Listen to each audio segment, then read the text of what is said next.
Hello dear students, welcome to Har Ghar Pathshala program. Today we shall discuss about net banking. The mode of communication or discussion shall be English or Hindi. So let's have a wonderful start. Net banking. Net banking, also called internet or online banking, is the process of conducting banking transactions over the internet. Net banking जिसे internet या online banking भी कहा जाता है, internet पर banking लेन-देन की प्रक्रिया है. Viewing bank statements and status of a bank account online also comes under the definition of net banking.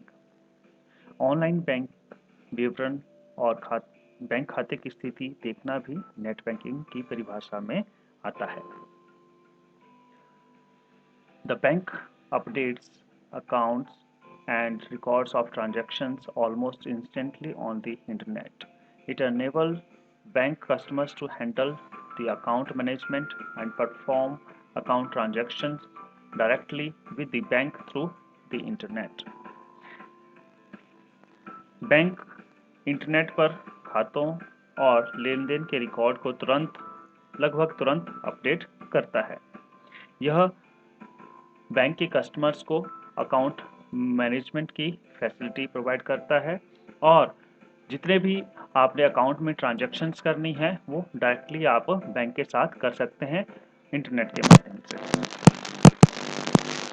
What we need for net banking. हमें क्या जरूरत पड़ती है अगर आप नेट बैंकिंग यूज करते हैं.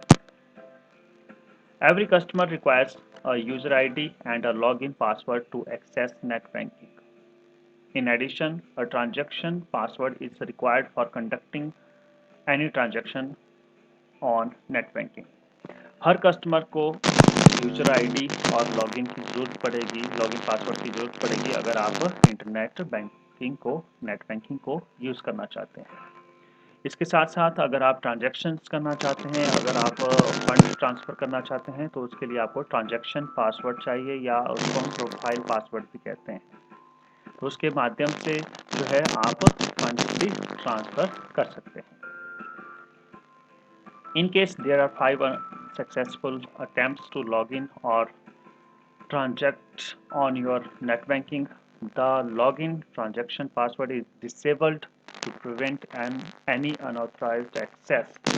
अगर आपने 5 बार सक्सेसफुल अटैम्प्ट्स कर लिए हैं तो आपका जो लॉगिन का जो पासवर्ड है और जो ट्रांजैक्शन पासवर्ड है उसको डिसेबल कर दिया जाता है ताकि कोई भी उसको एक्सेस ना कर सके, कोई भी नेट बैंकिंग को यूज़ ना कर सके. Furthermore, if you have logged into net banking and have not used the application for 10 minutes, the system automatically logs you out. This is to prevent any unauthorized access of your account in case you have left your computer unattended without having logged out of net banking. इसके अलावा यदि आप net banking में आपने login किया हुआ है और 10 मिनट तक अगर आप एप्लीकेशन को यूज़ नहीं करते हैं तो आपकी जो नेट बैंकिंग है वो आइडियल रहती है, तो सिस्टम आपको अपने आप ही लॉग आउट फॉर्म पे ले जाएगा. ऐसा इसलिए है क्योंकि अगर आप ऐसे सिस्टम को छोड़ देंगे तो कोई भी आपके जो अकाउंट के साथ, जो नेट बैंकिंग के साथ जो है वो उसका यूज़ कर सकता है और फंड्स को इधर उधर ट्रांसफ़र कर सकता है. तो उससे बचाने के लिए सिस्टम क्या करता है, आपको अपने आप ही 10 मिनट बाद जो है वो लॉग आउट कर देता है. तो अगर आप कहीं पे मान लीजिए कहीं पे बैठे हैं, किसी साइबर कैफ़े में बैठे हैं, आपने वहाँ पे नेट बैंकिंग यूज़ की है, तो आफ्टर 10 मिनट्स अगर मान लीजिए आप लॉग आउट करना भूल गए हैं तो कुछ समय बाद जो है वो अपने आप लॉग आउट हो जाएगा. वैसे आप जो नेट बैंकिंग यूज़ करते हैं वो आपको अपने पर्सनल कंप्यूटर पे ही यूज़ करनी चाहिए, कहीं बाहर जो है यूज़ करना जो है वो उसको अवॉइड करना चाहिए. Next is advantages of net banking. Net banking से जो है आप आसानी से अपना अकाउंट जो है बना सकते हैं, ओपन कर सकते हैं और उसको आसानी से ऑपरेट कर सकते हैं. नेट बैंकिंग के माध्यम से आप अपने जो बिल्स हैं उनको पे कर सकते हैं आसानी से, और जो भी आपने फंड ट्रांसफ़र करने हैं अपने अकाउंट्स के बीच में उनको आप भेज सकते हैं। You do not have to stand in queue to pay off your bills. आपको लाइन में लगने की ज़रूरत नहीं है। अगर आप नेट बैंकिंग यूज़ करते हैं, आप घर पे बैठे-बैठे अपने बिल्स को पे कर सकते हैं और उनकी जो रिसिप्ट्स हैं उनको अपने पास मेंटेन कर सकते हैं, और आप आसानी से अपनी जो जितनी भी ट्रांज़ैक्शंस आपने की हैं, जितने भी लेन-देन किया है, उसको आप देख सकते हैं। It is available all the time. You can perform your task from anywhere and at any time, even at night or on holidays when the bank is closed. अगर मान लीजिए छुट्टी वाले दिन भी आप अपने अकाउंट में चेक करना चाहते हैं कि अकाउंट बैलेंस है या कोई आपके पैसे आने हैं, या आपने कहीं पे मान लो पैसे फंड्स ट्रांसफ़र करने हैं, तो आप छुट्टी वाले दिन भी कर सकते हैं। नेट बैंकिंग के माध्यम से अगर आप फंड ट्रांसफ़र करते हैं तो वो बहुत तेज़ी से जो है दूसरे के अकाउंट में पहुंच जाते हैं instantly, with in few seconds जो हैं वो दूसरे के अकाउंट में पैसा आपको शो होने लगेगा। You can keep your I on your transactions and account balance all the time. आप जब चाहें अपने जो बैंक की ट्रांजेक्शन्स हैं उनको देख सकते हैं, अपने लेन देन को देख सकते हैं और अपने अकाउंट के बैलेंस को चेक कर सकते हैं। Next is disadvantages of net banking. Starting में जो बिगिनर्स होते हैं, जो नए नए नेट बैंकिंग यूज़ करते हैं, उनको थोड़ा मुश्किल होता है नेट बैंकिंग को अंडरस्टैंड करना। Security of transactions is a big issue. Your account information might be hacked by unauthorized people over the internet. अगर आप नेट बैंकिंग यूज़ करते हैं तो आपको ध्यान रखना होगा कि आप जब लॉगिन करते हैं तो आप URL चेक करें कि URL वही है जो आपको बैंक ने प्रोवाइड किया है। कभी कभी ऐसे होता है कि सेम वैसे ही पोर्टल जो है वो आपको दिखाई देगा, बट उसका URL अलग होता है। तो जब भी आप नेट बैंकिंग यूज़ करें तो URL ज़रूर चेक करें, नहीं तो आपका जो अकाउंट है वो हैक हो सकता है। Password security is must. Net banking आपने यूज़ करना है तो पासवर्ड जो है बहुत ही कॉम्प्लिकेटेड पासवर्ड आपको रखना पड़ेगा, ताकि कोई भी हैकर जो है उसको इजीली ट्रेस आउट ना कर सके। After saving your password, change it and memorise it, otherwise your account may be misused. अगर आपके पास जब कागज़ में एक लेटर आता है आपको घर पे, यूजर आईडी पासवर्ड होता है उसमें, तो आपको इंस्टेंटली उसको चेंज करना होता है और उसको याद रखना होता है, और उसके बाद कोई भी उसका मिसयूज़ नहीं कर सकता है अगर आप उसको चेंज कर लेते हैं। अगर बैंक का सर्वर डाउन है तो आप कुछ भी नहीं कर सकते, ना ही आप कोई ट्रांजैक्शन कर सकते हैं, ना ही आप अपना बैलेंस चेक कर सकते हैं। आप अपना अकाउंट भी एक्सेस नहीं कर सकते हैं। You can not have access to online banking if you don't have an internet connection. अगर आपके पास इंटरनेट कनेक्शन नहीं है तो आप ऑनलाइन बैंकिंग नहीं चला सकते हैं। तो इसलिए हमें क्या चाहिए? इंटरनेट कनेक्शन चाहिए, तभी हम नेट बैंकिंग का यूज़ कर सकते हैं, अदरवाइज उसका यूज़ नहीं कर सकते।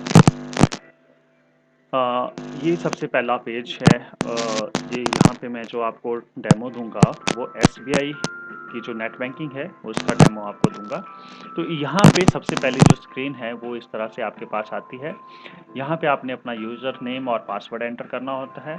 उसके बाद यहाँ पे कैप्चा एंटर करना होता है। कैप्चा जो है ये इसलिए हम यूज़ करते हैं क्योंकि जो ऑटोमेटिकली जो प्रोग्राम रन होते हैं वो क्या करते हैं, अगर आपने कैप्चा नहीं लगाया है तो वो पॉसिबल जो पासवर्ड हैं क्या हो सकता है, वो स्क्रिप्ट को रन करते हैं और आपके सिस्टम के अंदर चले जाते हैं। अगर आपने कैप्चा लगाया है तो इसका मतलब ये है कि जो पर्सन यूज़ कर रहा है वो क्या है, वो ह्यूमन है, ठीक है, कोई मशीन नहीं है, इसलिए कैप्चा ज़रूरी होता है। क्योंकि क्या ह्यूमन के लिए इसको रीड करना आसान है, बट एक मशीन के लिए इसको रीड करना मुश्किल है। तो इस तरह से आप अपना यूज़र आईडी और पासवर्ड एंटर करेंगे। यहाँ पे मैं अपना पर्सनल जो मेरा नेट बैंकिंग का जो अकाउंट है उसको मैंने यूज़ किया है, तो यहाँ पे मैं अपना यूज़र आईडी एंटर करूँगा और इसके बाद पासवर्ड एंटर करूँगा जो भी आपने सेट किया होगा। उसके बाद जो भी आपका ये कैप्चा कोड है उसको यहाँ पे एंटर करना है और लॉगिन पे आपने क्लिक कर देना है। जब आप लॉगिन हो जाते हैं तो ये सबसे पहली स्क्रीन आपके सामने आती है। यहाँ पे आपके अकाउंट जो आपका नाम है वो यहाँ पे आपका आएगा। ये आपका सेविंग का अकाउंट है। यहाँ पे आपके डिपॉजिट्स अकाउंट्स हैं, जैसे मैंने आरडी और एफडी अकाउंट्स बनाए हैं तो यहाँ पे आपको दिखाई देंगे। जैसे मैं इस पर क्लिक करता हूँ तो इसकी जो है यहाँ पे क्लिक करूँगा तो जितने भी लास्ट 10 ट्रांजेक्शन्स हैं वो मैं देख सकता हूँ और अकाउंट की डिटेल को भी देख सकता हूँ। ये मेरे आरडी और एफडी अकाउंट्स हैं, ये मेरा सेविंग अकाउंट है। यहाँ पे अगर मैं क्लिक करता हूँ तो देखिए इस तरह से जो है मेरा अकाउंट यहाँ पे आ जाएगा। यहाँ पे जितनी लास्ट 10 ट्रांजेक्शन्स हैं वो यहाँ पे आ जाएंगी। जो मैंने पेमेंट्स की होंगी वो डेबिट में आएंगी, जो मेरे अकाउंट में पैसा आया होगा वो यहाँ पे क्रेडिट में शो होगा और यहाँ पे मेरा अकाउंट बैलेंस आएगा। Next is account statement. अगर मान लीजिए आप अकाउंट की स्टेटमेंट लेना चाहते हैं तो सबसे पहले आप अकाउंट स्टेटमेंट पे क्लिक करेंगे। यहाँ पे ये ऑप्शन आपको दिखाई दे रही है। जैसे आप इस पे क्लिक करेंगे तो एक स्क्रीन इस तरह से आपके पास आएगी। तो यहाँ पे जिस अकाउंट की आप स्टेटमेंट देखना चाहते हैं उसको आपने ऐसे सिलेक्ट कर लेना है और उसके साथ साथ अलग जो और ऑप्शंस हैं, जैसे लास्ट 6 मंथ्स की मैं स्टेटमेंट देखना चाहता हूँ, कैसे चाहता हूँ PDF फॉर्मेट में। उसके बाद नीचे बटन होगा, उसके ऊपर आपने क्लिक करना है। क्लिक करने के बाद एक फ़ाइल डाउनलोड हो जाएगी PDF की, जो कि इस तरह से हमें दिखाई देगी। तो यहाँ पे मेरी पूरी जो अकाउंट की डिटेल है, PPF अकाउंट है, उसकी डिटेल यहाँ पे आ जाएगी। यहाँ पे मेरी कोई ट्रांजैक्शन नहीं है तो यहाँ पे ये मैसेज शो हो रहा है। अगर ट्रांजैक्शन होती तो यहाँ पे नीचे पूरी डिटेल उसकी होती कि कौन सी डेट को कौन सी ट्रांजैक्शन हुई थी। नेक्स्ट इज यहाँ पे ये हमारे जो आरडी और एफडी अकाउंट्स हैं जो मैंने आपको पहली स्क्रीन पे दिखाए थे। तो यहाँ पे किसी मान लीजिए आरडी अकाउंट को आप डिटेल देखना चाहते हैं उसकी, तो यहाँ पे आप क्लिक करेंगे। यहाँ पे जैसे आप यहाँ पे क्लिक करेंगे तो इस तरह से आपकी जो आरडी अकाउंट है वो ओपन हो जाएगा। इसमें पूरा यहाँ पे डिटेल आ जाएगी, कितना आपने पैसा डिपॉजिट किया है, मैच्योरिटी अमाउंट कितना होगा, ठीक है। और उसके बाद जो अभी आपने कितना डिपॉजिट किया है, 8000 डिपॉजिट किया है, ठीक है। इसका टेन्योर क्या रहेगा, डिपॉजिट डेट जो है 24 तारीख है, मैच्योरिटी डेट भी 24 है, ठीक है। तो ये 1 ईयर का जो है ये टेन्योर देखिए 12 मंथ्स का है। तो ये सारी डिटेल आप यहाँ पे देख सकते हैं। Next is funds transfer. अगर मान लीजिए आप फंड ट्रांसफ़र करना चाहते हैं अपने आरडी या PPF अकाउंट या अदर अकाउंट्स में, तो आप यहाँ पे पेमेंट्स और ट्रांसफ़र में जाएंगे और फंड्स ट्रांसफ़र पे क्लिक कर देंगे। तो इस तरह से आपके पास स्क्रीन खुलेगी। यहाँ पे आपका सेविंग का अकाउंट होगा। उसके बाद जितने अमाउंट आपने ट्रांसफ़र करना है वो आप यहाँ पे एंटर करेंगे। ये मेरे आरडी अकाउंट्स हैं तो यहाँ पे मैंने इसको सिलेक्ट किया और ये डिपॉजिट और इन्वेस्टमेंट जो है ये पर्पज़ मैंने सेलेक्ट किया है और यहाँ पे पे नाउ पे मैं सेलेक्ट करूँगा और लास्ट में बटन होगा सबमिट का, उस पर क्लिक करूँगा। क्लिक करने के बाद क्या होगा, इस तरह से मेरे पास स्क्रीन आ जाएगी कि इस अकाउंट से जो है पैसा डेबिट हो रहा है 2000 और इस अकाउंट में क्रेडिट हो रहा है। इसको आप प्रिंट करके अपने पास सेव भी कर सकते हैं। ये देखिए यहाँ पे पूरी डिटेल आ जाती है कि ये इसका इस रेफरेंस नंबर से आप ट्रेस आउट कर सकते हैं कि कौन सी ट्रांजैक्शन हुई थी, किस अकाउंट में वो पैसा ट्रांसफ़र हुआ था। Next is fund transfer to the account of others within SBI। अगर आप किसी दूसरे के अकाउंट में पैसा ट्रांसफ़र करना चाहते हैं बट वो SBI का ही है, तो आप यहाँ पे क्लिक करेंगे। यहाँ पे क्लिक करेंगे तो आपके पास ये स्क्रीन आ जाएगी। यहाँ पे जैसे मैं अपने मेरा बेटा है उसकी मैं फ़ी जो है उसको डिपॉजिट करता हूँ ऑनलाइन, तो यहाँ पे मैं अमाउंट डालूँगा, पर्पज़ मैं यहाँ पे सिलेक्ट कर लूँगा। यहाँ पे मैं वो जो अकाउंट है उनका उसको सिलेक्ट करूँगा। यहाँ पे हम लिमिट्स भी सेट कर सकते हैं, कितनी लिमिट जो है हम इस अकाउंट में कितना अमाउंट जो है इस अकाउंट में हम ट्रांसफ़र कर सकते हैं। तो यहाँ पे एक और अकाउंट है, ये मेरी बेटी है, उसका एक सुकन्या समृद्धि योजना वाला अकाउंट है, तो यहाँ पे भी हम पैसे डाल सकते हैं। ठीक है, यहाँ पे फिर हमने पे नाउ पे टिक करना है और लास्ट में सबमिट बटन पे क्लिक करना है, तो आपकी जो अमाउंट है वो उस अकाउंट में ट्रांसफ़र हो जाएगा।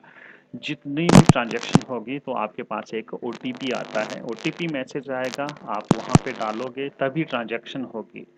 अगर OTP नहीं डालेंगे तो ट्रांजैक्शन नहीं होगी।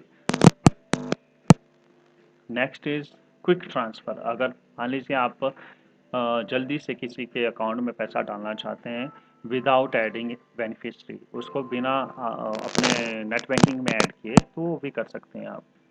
तो इसमें ये आपके पास फॉर्म खुल जाएगा, quick transfer without adding beneficiary. यहाँ पे बेनिफिशरी का नाम आएगा, उनका अकाउंट नंबर आएगा। अगर SBI है तो SBI में हमें IFSC कोड की ज़रूरत नहीं होती। अगर अदर बैंक है तो वो हमें ऐड करना पड़ता है। यहाँ पे हम अपना अमाउंट एंटर करेंगे और पर्पस, जिस पर्पस से आप कर रहे हैं वो सिलेक्ट करेंगे और यहाँ पे एक्सेप्ट करेंगे टर्म एंड कंडीशन और लास्ट में सबमिट करेंगे। तो आपका जो अमाउंट है वो दूसरे अकाउंट में, जो भी आपने यहाँ पे अकाउंट नंबर एंटर किया होगा, उसमें ट्रांसफ़र हो जाएगा। Next is creating a recurring deposit account. RD account आप ऑनलाइन नेट बैंकिंग के माध्यम से बना सकते हैं। जैसे कि आपने पहले भी देखा है कि मैंने बहुत सारे RD अकाउंट्स जो हैं बना रखे हैं, तो आपको बैंक जाने की ज़रूरत नहीं है। आपके पास नेट बैंकिंग है, आप घर बैठे ही अपने RD के जो अकाउंट्स हैं या FD अकाउंट्स हैं उनको आप बना सकते हैं। तो हम RD अकाउंट बनाने के लिए यहाँ पे क्लिक करेंगे। यहाँ पे जैसे क्लिक करेंगे तो हमारे पास ये स्क्रीन आ जाएगी। यहाँ पे इसको टिक किया है तो यहाँ पे प्रोसीड पे क्लिक करेंगे। जैसे प्रोसीड पे क्लिक करेंगे तो आपके पास जो स्क्रीन है कुछ इस तरह से आपके पास आ जाएगी। यहाँ पे आपका ये सेविंग अकाउंट है, आपने ये RD 2500 की RD बना रहे हैं। ठीक है, यहाँ पे टेन्योर आप सिलेक्ट कर लेंगे। यहाँ पे 0 है, यहाँ पे आप 1 ईयर 2 ईयर या जो भी आप चाहते हैं वो कर सकते हैं। यहाँ पे जब RD मैच्योर हो जाएगी तो क्या होगा, वो FD बननी चाहिए कि आपको वो पैसा वापस मिलना चाहिए, वो आप यहाँ पे सेट कर सकते हैं। आप यहाँ पे स्टैंडिंग इंस्ट्रक्शन भी सेट कर सकते हैं और उसके बाद आप टर्म एंड कंडीशन सेलेक्ट करेंगे और अपना सबमिट कर देंगे, तो आपकी जो RD अकाउंट है वो बन जाएगा। नेक्स्ट इज FD अकाउंट कैसे क्रिएट करते हैं, तो आप फिक्स डिपॉजिट पे जाएंगे। यहाँ पे फिक्स डिपॉजिट की ऑप्शन है, इस पर क्लिक करेंगे तो आपके पास जो स्क्रीन खुलेगी वो कुछ इस तरह से खुलेगी। यहाँ पे अलग अलग ऑप्शंस हैं, जो भी ऑप्शंस आपको चाहिए वो आप उसको टिक कर सकते हैं और प्रोसीड पे क्लिक करेंगे। जैसे आप प्रोसीड पे क्लिक करेंगे तो इस तरह से आपके सामने ये स्क्रीन आएगी। यहाँ पे ये आपका सेविंग अकाउंट है, कितने की FD बनानी है आप यहाँ से सिलेक्ट कर सकते हैं। यहाँ पे ये ऑप्शन सेलेक्ट करेंगे आप कि SDR और TDR किस कौन सी तरह की आप FD बनाना चाहते हैं और इसमें टर्म एंड कंडीशन आप एक्सेप्ट करेंगे और सबमिट कर देंगे, तो आपका जो FD अकाउंट है वो बन जाएगा। Next is add new beneficiary. अगर आप नया कोई बेनिफिशरी ऐड करना चाहते हैं जिसके साथ मान लीजिए आपका ट्रांजैक्शन लेन देन जो है वो चला रहेगा, तो उसके बेटर है कि आप बेनिफिशरी अकाउंट बना लें। इसके लिए हमें प्रोफाइल पासवर्ड डालना पड़ेगा। प्रोफाइल पासवर्ड या ट्रांजैक्शन पासवर्ड इसको कहेंगे हम। तो जैसे आप पासवर्ड यहाँ पे एंटर करेंगे, सबमिट करेंगे, तो सामने आपके पास इस तरह की स्क्रीन आएगी। तो यहाँ पे पूछा जाएगा कि आपने SBI वाला जो बेनिफिशरी है वो ऐड करना है या दूसरा अदर बैंक बेनिफिशरी ऐड करना है। तो यहाँ पे मान लीजिए मैं इस पर क्लिक कर देता हूँ तो इस तरह की स्क्रीन मेरे पास आएगी। यहाँ पे मैं नेम एंटर करूँगा, अकाउंट नेम ऐड करूँगा, उसको कंफर्म करूँगा, उसके बाद यहाँ पे लिमिट सेट करूँगा कि उस अकाउंट में कितना पैसा मैं ट्रांसफ़र कर सकता हूँ। और ये मेरा फ़ोन नंबर है, इस पर मुझे मैसेज आ जाएगा जब मैं बेनिफिशरी ऐड करूँगा। ठीक है, जब मैं वो सिक्योरिटी हाई सिक्योरिटी जो कोड होता है उसको एंटर करूँगा, OTP को एंटर करूँगा, तभी हमारा जो बेनिफिशरी अकाउंट है वो मेरे नेट बैंकिंग में ऐड होगा और वो अप्रूवल के लिए जाता है बैंक में। ठीक है, तो उसके बाद जैसे मैं सबमिट करूँगा तो ये अकाउंट जो है वो मेरा बन जाएगा। Next is set standing instructions. आप स्टैंडिंग इंस्ट्रक्शंस भी लगा सकते हैं। मान लीजिए आप भूल जाते हैं कि मैंने RD डिपॉजिट करानी है, ठीक है, आप भूल जाते हैं हर महीने भूल जाते हैं। तो आप क्या चाहते हैं कि ऑटोमेटिकली मेरे अकाउंट से पैसा कट हो जाए और दूसरे जो आपके आरडी अकाउंट है या FD account, sorry, PPF account है, उसमें पैसा चला जाए, तो वो आप स्टैंडर्ड इंस्ट्रक्शंस लगा सकते हैं। तो आप यहाँ पे फंड ट्रांसफ़र सेलेक्ट कर लेंगे, सबमिट पे क्लिक करेंगे, तो इस तरह से आपके पास स्क्रीन खुल जाएगी। यहाँ पे आपका अकाउंट आ जाएगा, सेविंग अकाउंट। यहाँ पे आप अमाउंट एंटर करेंगे, कितना अमाउंट आपने ट्रांसफ़र करना है, और यहाँ पे वो अकाउंट सेलेक्ट करेंगे जिस अकाउंट में आप पैसा ट्रांसफ़र करना चाहते हैं। फिर यहाँ पे स्टैंडिंग इंस्ट्रक्शन हम लगा रहे हैं, तो यहाँ पे फ्रीक्वेंसी जो है डेज़ में अगर आप करना चाहते हैं, या आप चाहते हैं कि मंथली आप करना चाहते हैं, तो आप मंथ सेलेक्ट करेंगे, और मंथ में कौन से डेट को ये ट्रांजैक्शन होनी चाहिए वो सिलेक्ट करेंगे। ठीक है, नंबर ऑफ पेमेंट्स कितनी होगी वो आप मेंशन करेंगे। मान लीजिए किसी को 1 साल तक आपने पैसे देने हैं, तो आपने उसको बेनिफिशियरी अकाउंट में ऐड कर लिया, और यहाँ पे 12 मंथ्स आप ऐड कर लेंगे। यहाँ पे स्टार्ट डेट भी आप सेट करेंगे, स्टार्ट डेट मतलब कब से ये ट्रांजेक्शन होना शुरू होगी। तो इस तरह से आप स्टैंडिंग इंस्ट्रक्शंस को सेट कर सकते हैं। Thank you. Have a nice day.